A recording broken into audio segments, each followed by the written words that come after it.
Namaste everyone and welcome back to my channel Bhrigu. In today's video, we will be discussing about the fifth house of your horoscope. What all does it govern?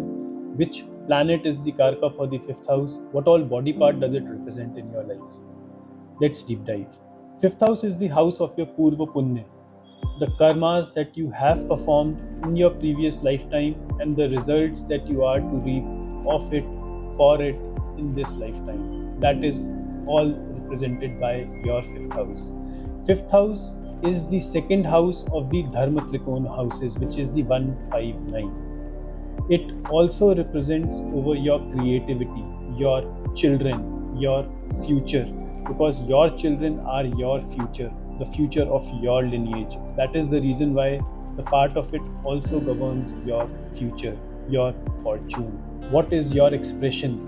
How beautifully you express yourself. This is also the Bhavat Bhavam of the third house. Let me explain you the concept of Bhavat Bhavam. So, suppose we are talking about the third house and we want to see the strength of the third house. Then the strength of the third house is seen from the fifth house because it is the three houses away from the third house.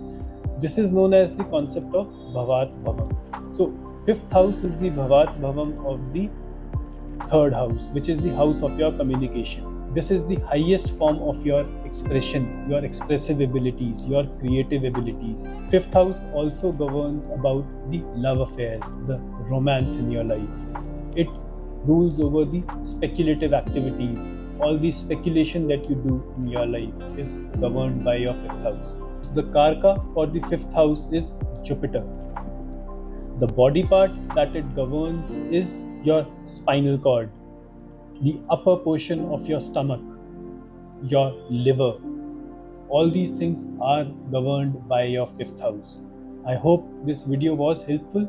Over to the sixth house in the next video. Thank you so much for watching.